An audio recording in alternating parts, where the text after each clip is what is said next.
গল্পের নাম ভালোবাসার শেষ চিঠি। গল্প শুনে কেউ কাঁদবেন না।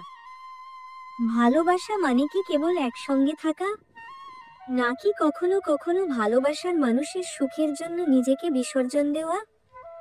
কিছু কিছু প্রেম থাকে যা কোনো দিন পূর্ণতা পায় না, তবুও তার গভীরতা কখনো কমে না।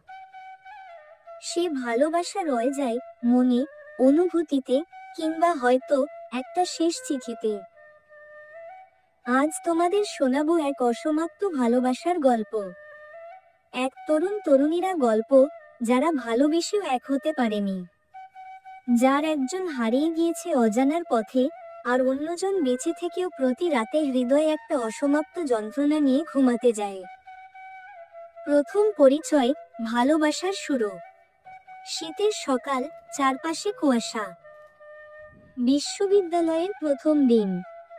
আশিক ক্লাসে ঢোকার সময় একরাশ চিন্তা মাথায়। হঠাৎ করেই ধাক্কা লেগে গেল কারো সঙ্গে। ওহ, সরি। মেয়েটি দ্রুত নুয়ে তার পড়া খাতা তুলতে গেল। না, আমি তোলার সুযোগ পাবো না। আশিক হাসল। মেয়েটা একটু অবাক হয়ে তাকালো, তারপর বলল, ধন্যবাদ। আশিকের মনে হলো এই হাসিটা আরেকবার দেখতে ইচ্ছে করছে। কয়েক সপ্তাহের মধ্যেই পরিচয় গভীর হতে লাগলো। সেই মেয়েটির নাম প্রিয়াঙ্কা। সে ছিল চুপচাপ স্বভাবের, একদম শান্ত মেয়ে। আর আশিক, সে ছিল একদম উল্টো, প্রাণোচ্ছল, হাসি খুশি। একদিন বিকেলে কফির কাপ হাতে বসেছিল দুজনে ক্যাম্পাসের গাছতলায়। তুমি সবসময় এত হাসো কিভাবে? প্রিয়াঙ্কা জিজ্ঞেস করল। জীবন খুব ছোট, দুঃখ পুষে রেখে লাভ নেই। প্রিয়াঙ্কা কিছু বলল না, শুধু মনে মনে ভাবল, ইস, যদি আমিও তোমার মতো হতে পারতাম। ভালোবাসার কসম। দিন কেটে যেতে লাগলো। একদিন হঠাৎ বৃষ্টির মধ্যে আশিক আর প্রিয়াঙ্কা আটকে গেল ক্যাম্পাসের এক পুরনো ভবনের বারান্দায়।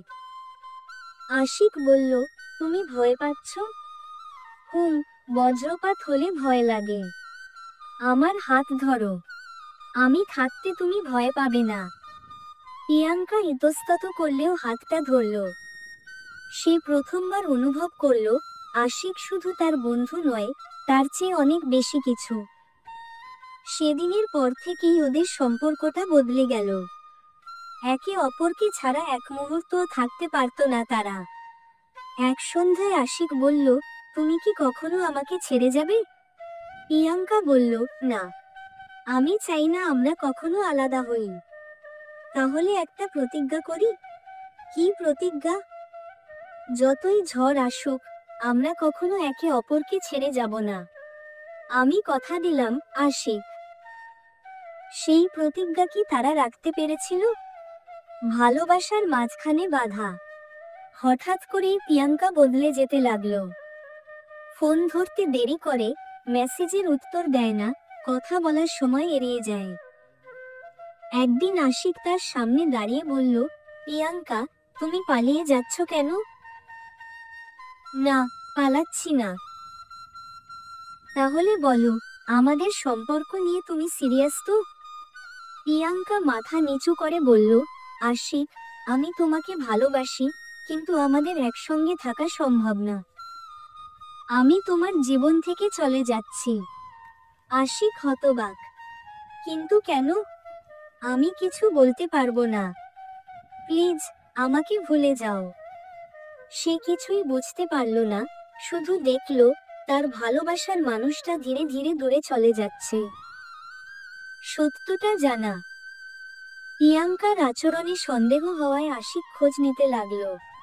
তারপর যা জানল, তাতে তার ভেতরটা চূর্ণ বিচূর্ণ হয়ে গেল।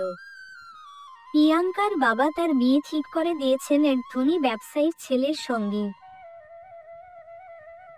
সম্পর্কের কথা জানাজানি হলে প্রিয়াঙ্কাকে স্পষ্ট জানিয়ে দেওয়া হয়, যদি সে আশিককে ছেড়ে না যায়, তাহলে তার বাবার ব্যবসা ধ্বংস করে দেওয়া হবে।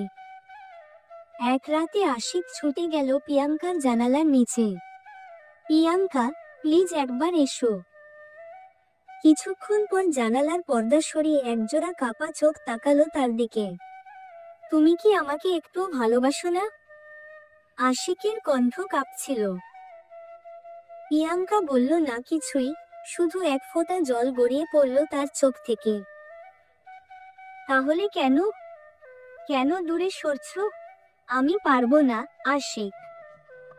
বাবা মায়ের বিরুদ্ধে গিয়ে বাঁচতে পারবো না। তাহলে আমি কি করব?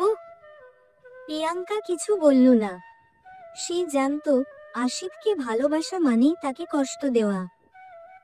তাই সে আস্তে করে চোখ বন্ধ করল আর বলল, বিদায় আশিক। শেষ চিঠি, শেষ ভালোবাসা। প্রিয়াঙ্কার বিয়ের পরের দিন সকালে আশিকের ঘর খালি পাওয়া গেল। তার বন্ধুরা খুঁজেও পেল না তাকে। কেউ জানে না সে কোথায় গেল। অনেকদিন পর এক বন্ধুর মাধ্যমে প্রিয়াঙ্কার কাছে একটা চিঠি পৌঁছালো। প্রিয়াঙ্কা, জীবনে কিছু ভালোবাসা থাকে যা কপালে থাকে না। হয়তো আমরা অন্য কোনো জন্মে আবার এক হব। আমি জানি তুমি সুখী হবে না, কিন্তু আশা করব অন্তত তোমার পরিবার খুশি থাকুক। আমি দূরে চলে যাচ্ছি। কোথায় যাচ্ছি জানি না, শুধু জানি তোমাকে আর কখনো বিরক্ত করব না। ভালো থেকো। প্রিয়াঙ্কা চিঠিটা বুকের মধ্যে চেপে ধরে কাঁদতে লাগলো। সে জানতো তার আশিক আর কোনোদিন ফিরে আসবে না। শেষ অধ্যায়, বেঁচে থাকা কিন্তু মরার মতো। অনেক বছর কেটে গেছে। প্রিয়াঙ্কা আজও মাঝরাতে উঠে বসে, হাতে সেই চিঠি নিয়ে। আশিক কোথায়, কেমন আছে সে জানে না, কিন্তু সে জানে একটাই সত্য, কিছু প্রেম কখনো শেষ হয় না। ভালোবাসা হারিয়ে যায়, তবুও ভালোবাসা মরে না।